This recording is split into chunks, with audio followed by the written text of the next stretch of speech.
Dualism.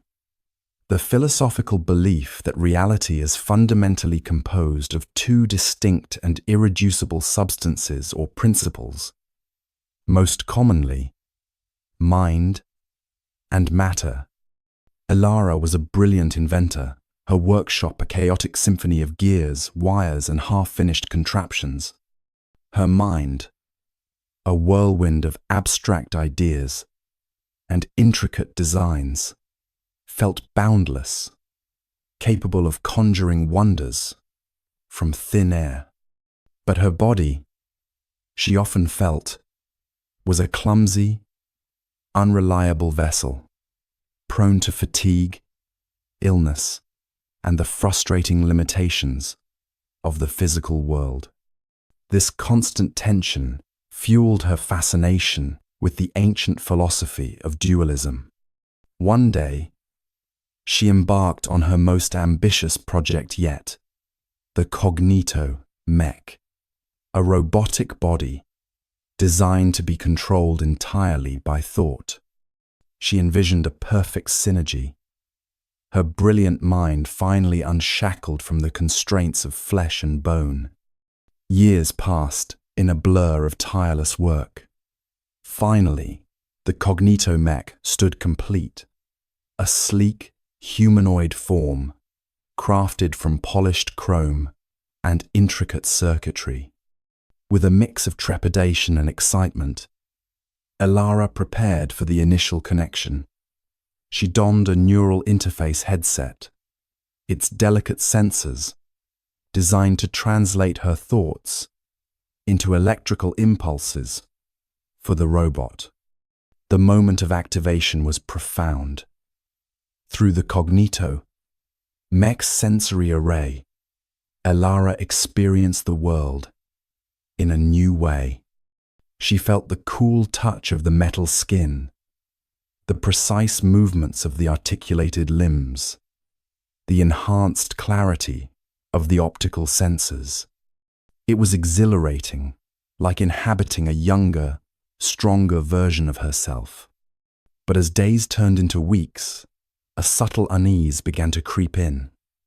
While her mind reveled in the cognito-mech's capabilities, a strange detachment grew. The robot felt like an extension, a tool, but never truly her. She could command it to run, but the exhilaration of her own heart pounding in her chest was missing. She could see with its enhanced vision, but the emotional resonance of a breathtaking sunset felt muted, filtered through skits and lenses. One evening, as a storm raged outside, lightning illuminated her workshop. Elara, within the cognito-mech, felt no fear, only the logical assessment of the electrical discharge. But then, a power surge flickered through the lab, causing a jolt in the robot's systems. For a fleeting moment, the connection wavered, and in that instant, Elara felt a sharp pang of something akin to panic, a purely emotional response that originated not in the robot's programming, but deep within her own organic being. It was in that moment that Elara truly understood the essence of dualism. Her mind, the seat of her consciousness, her thoughts, and her emotions, was fundamentally different from the intricate machinery of the cognito-mech.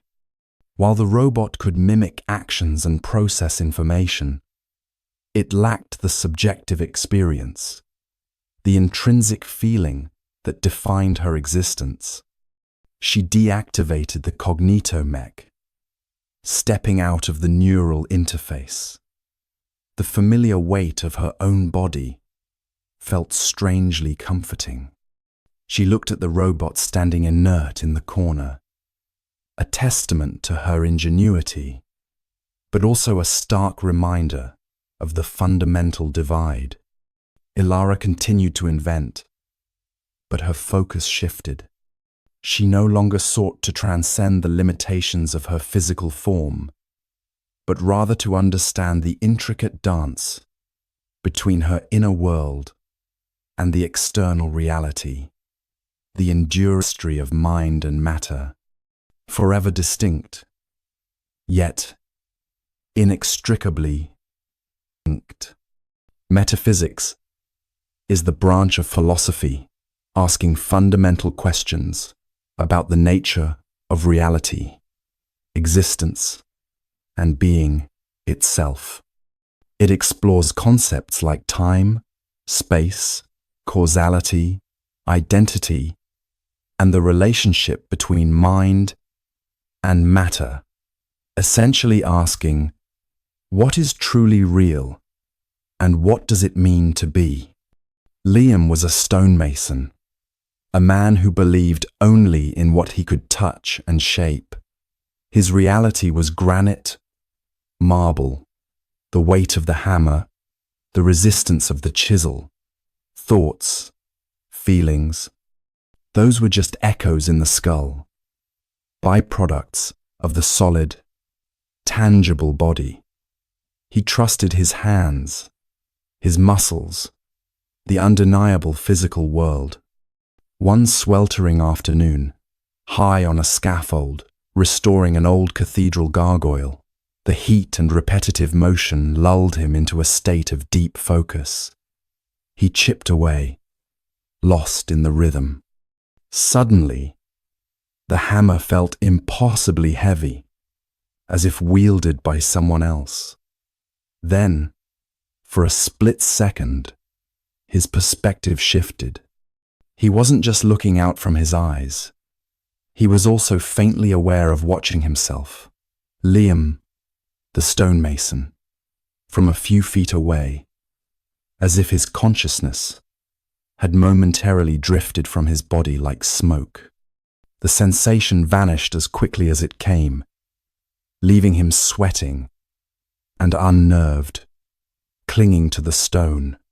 He shook his head, blaming the heat, dehydration, but the feeling lingered.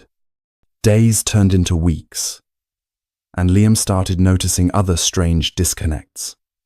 Sometimes, there was a tiny delay between his decision to pick up a tool and his hand actually moving. Other times, a strong emotion, like a wave of inexplicable sadness or joy, would wash over him, feeling almost alien, separate from his physical state or current thoughts. He started experimenting in the quiet of his workshop, sitting perfectly still, focusing on his breath, tried to recall that feeling of separation. One evening, concentrating intensely on the flame of a single candle, it happened again, more profoundly this time. His awareness seemed to expand beyond his skull. He didn't see the room from another angle, but he felt its dimensions. The cool air near the floor, the dusty presence of uncut stone blocks against the far wall, all perceived without his eyes or skin. He sensed his own body sitting there, a distinct physical object, but he, his sense of self, felt briefly untethered from it. When the feeling subsided, leaving him back firmly within his physical form, Liam was trembling. The solid world he knew suddenly felt less certain. If his consciousness, his self, could exist even momentarily detached from his physical body, what was he? Was the mind merely a function of the brain, inseparable from the stone-like reality he worked with every day?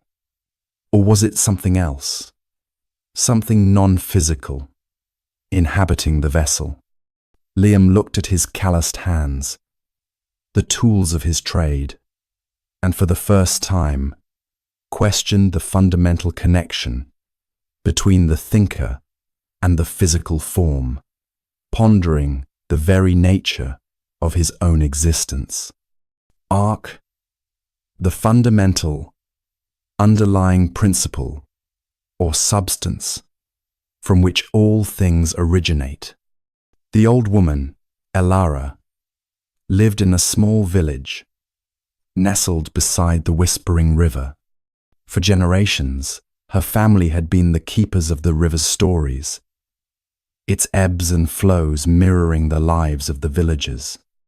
But Elara carried a secret, a deeper understanding passed down through whispers and ancient scrolls. The river wasn't just water, it was the arch. One sweltering summer, the whispering river began to dwindle. Crops withered, animals thirsted, and a palpable fear gripped the village.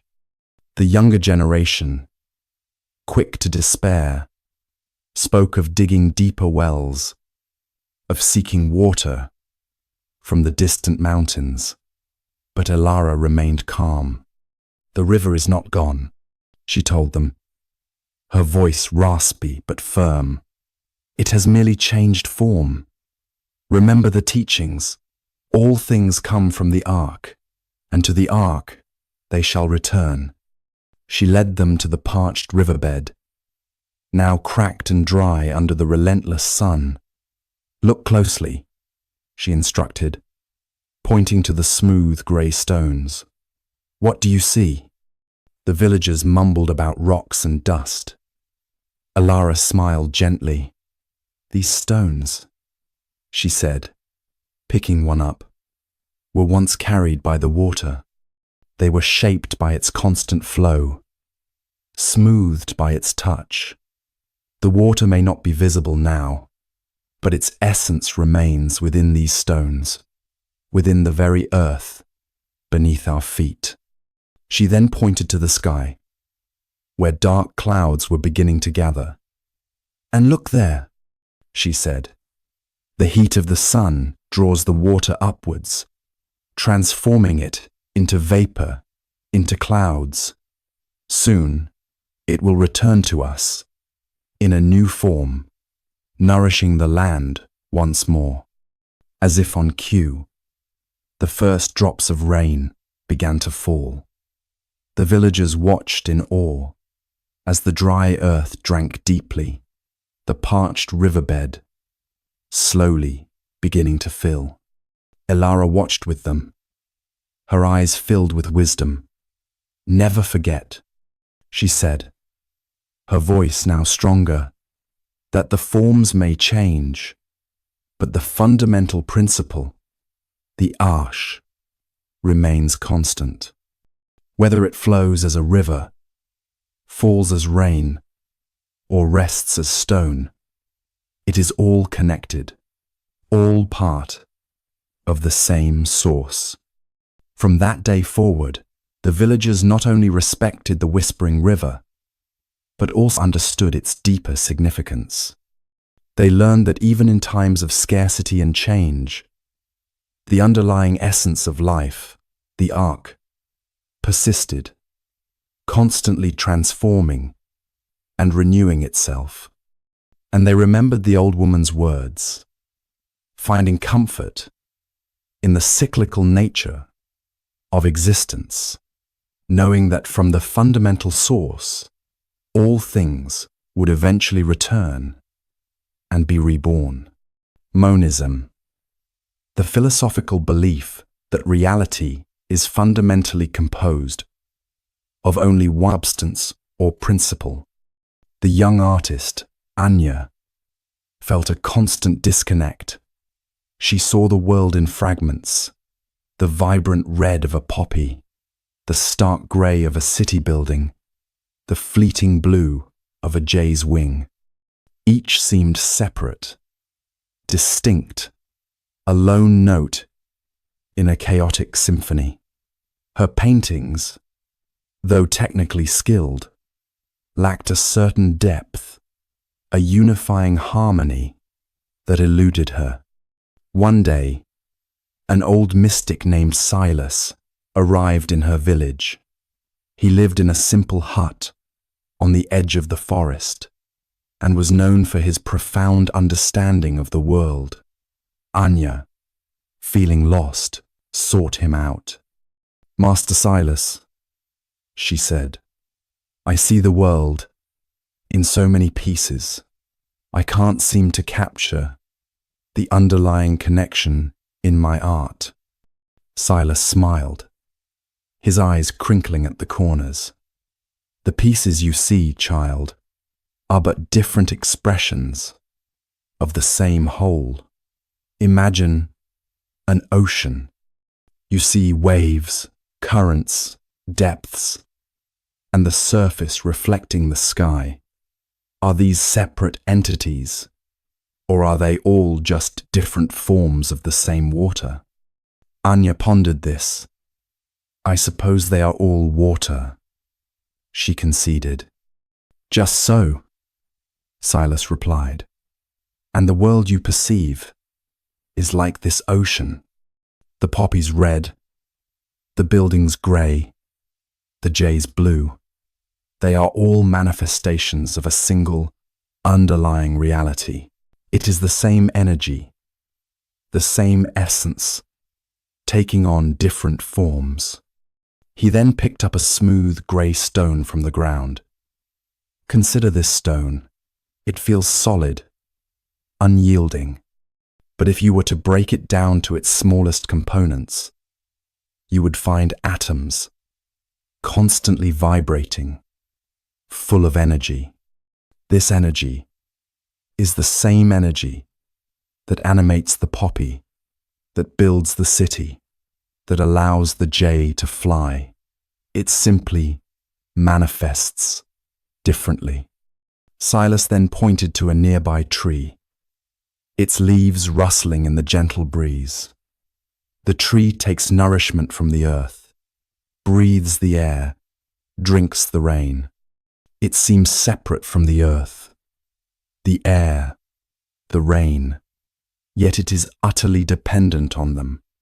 They are all interconnected, all part of the same web of existence. Anya spent the rest of the day with Silas, listening to his gentle wisdom.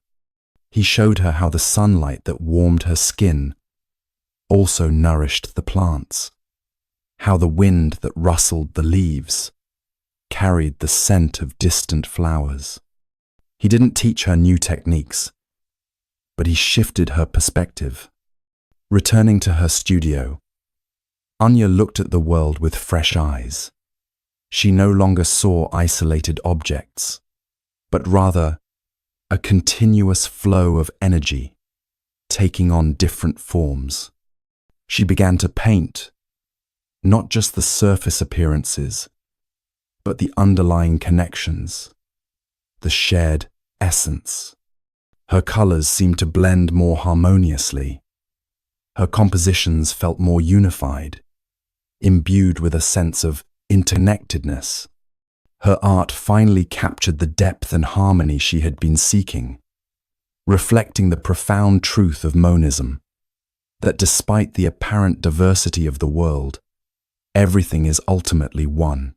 Philosophical materialism is the view that matter is the fundamental substance of reality, and all phenomena, including consciousness and thought, arise from material interactions.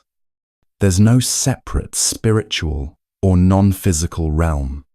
Dr. Aris Thorne squinted at the holographic display, tracing the intricate dance of neural pathways.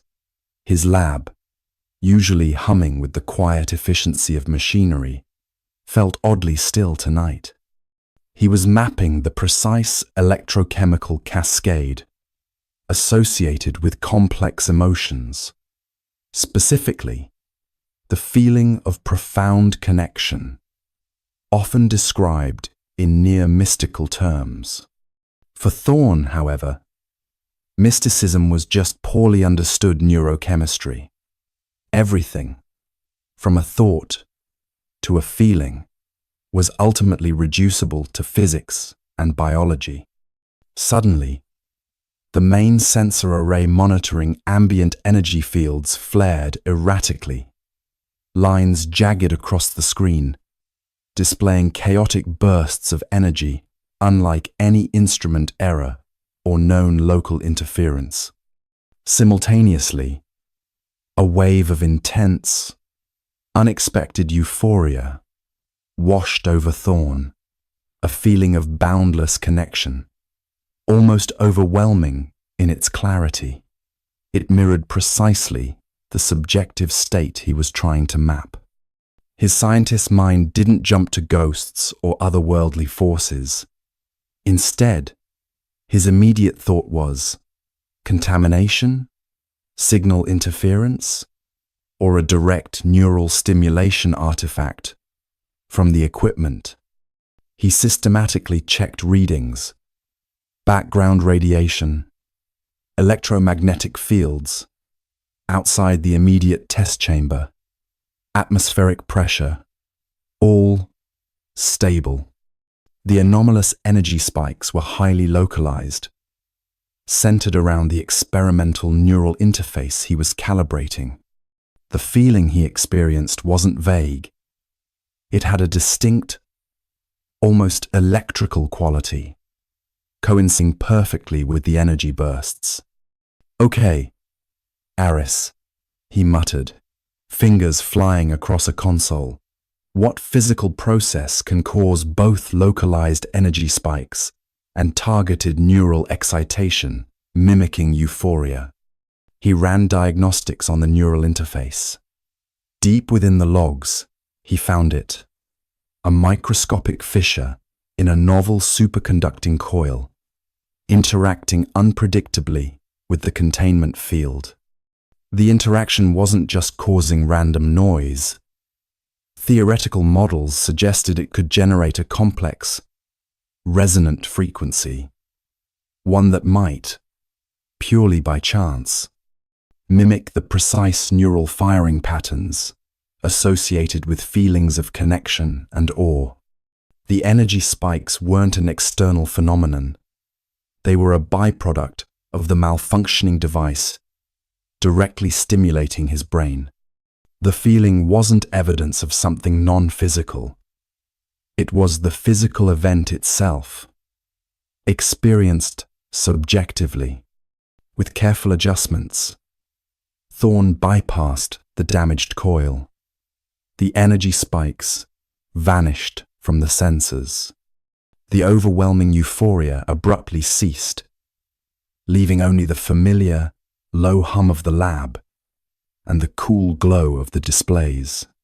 He initiated a controlled, low-power pulse, replicating the specific resonant frequency his diagnostics had pinpointed. Instantly, the sensors registered a faint echo of the previous energy pattern, and a fleeting shadow of that profound feeling touched his awareness, weaker but identical in character.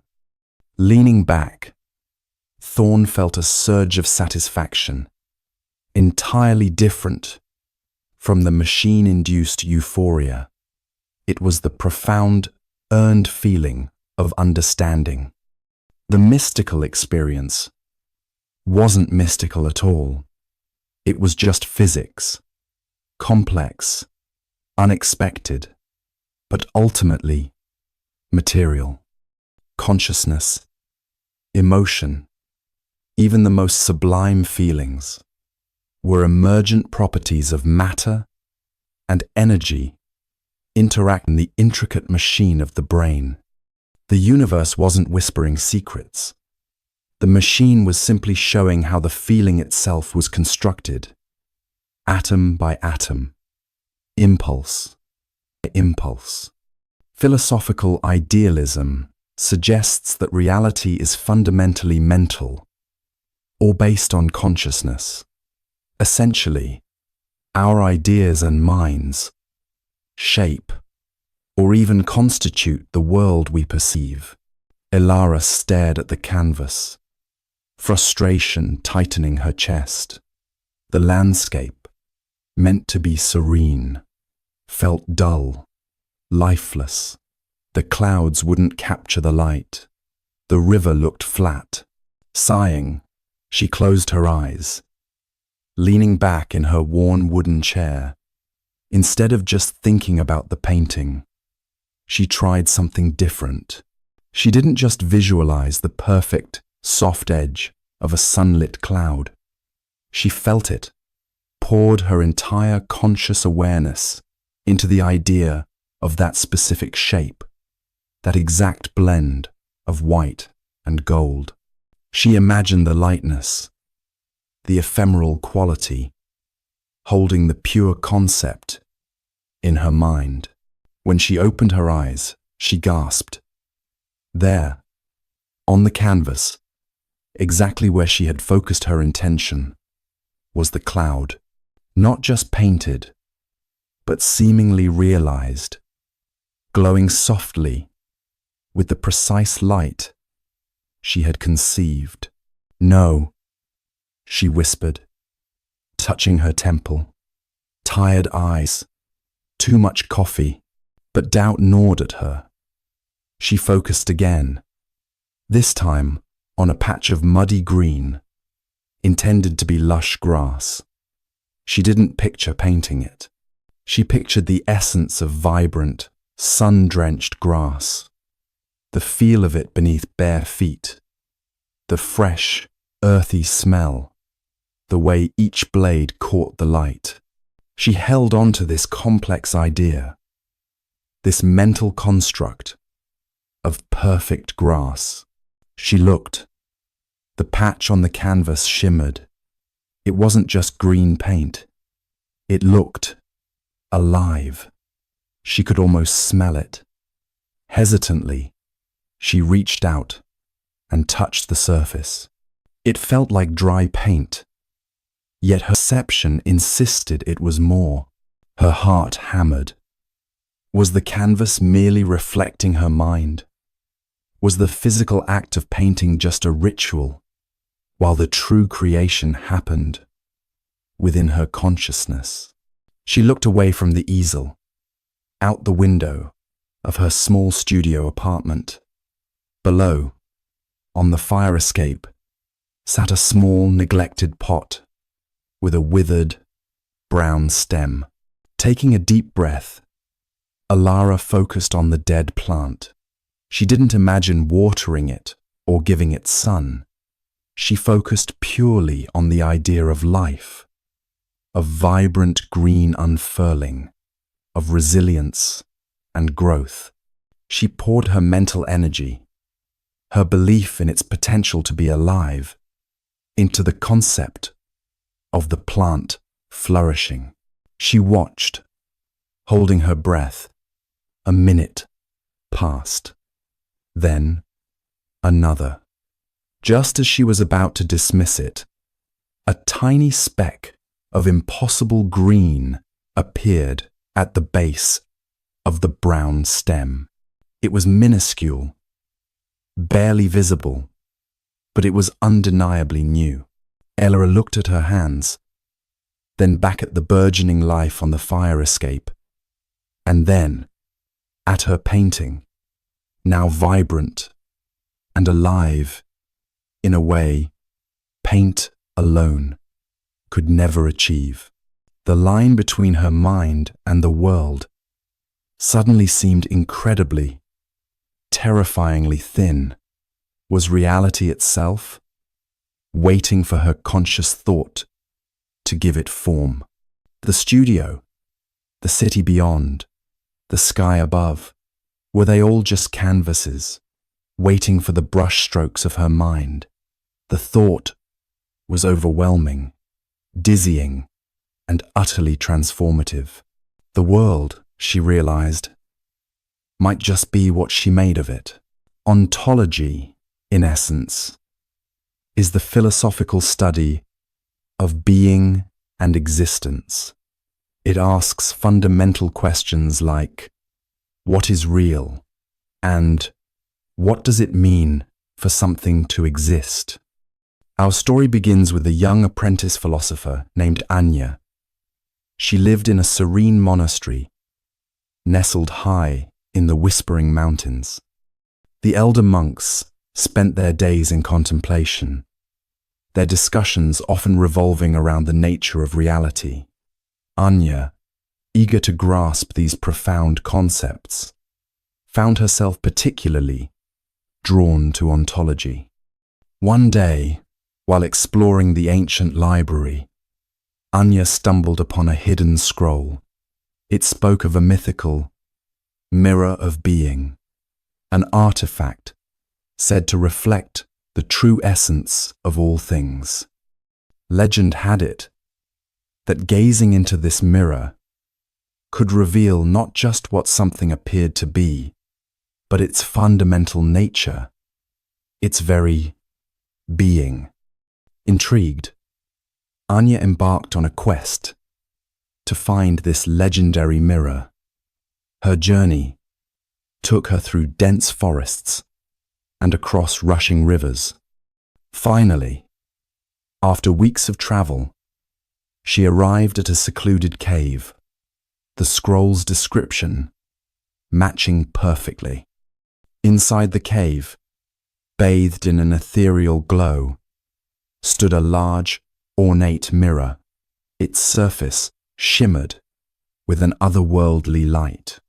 Hesitantly, Anya approached and gazed into it. At first, she saw her own reflection, but then it began to shift. The image wavered, and instead of her physical form, Anya saw a swirling vortex of energy, a collection of potential, a tapestry of interconnectedness. It was overwhelming, yet profoundly insightful. She then focused on a nearby stone. In the mirror, the stone didn't just appear as a solid object. Instead, Anya saw the intricate dance of its atoms, the eons of geological processes that had formed it, its inherent connection to the earth and the universe.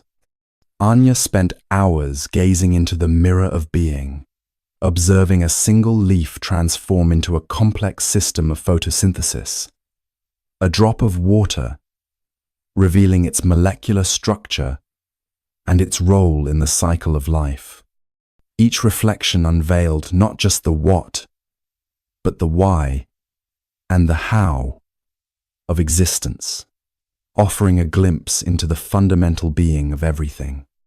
As the sun began to set, Anya knew she had to leave. She carried with her not the physical mirror, but the profound understanding it had offered. She realized that ontology wasn't just an abstract concept discussed in dusty libraries. It was a way of seeing the world, of understanding the deep and intricate reality that lay beneath the surface of our everyday perceptions. From that day forward, Anya approached every aspect of existence with a newfound sense of wonder and a deeper appreciation for the intricate tapestry of being that connected all things.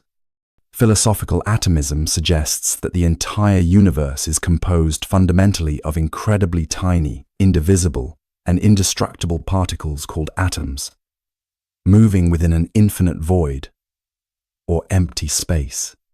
All changes we observe are merely the result of these atoms colliding, combining, and rearranging themselves.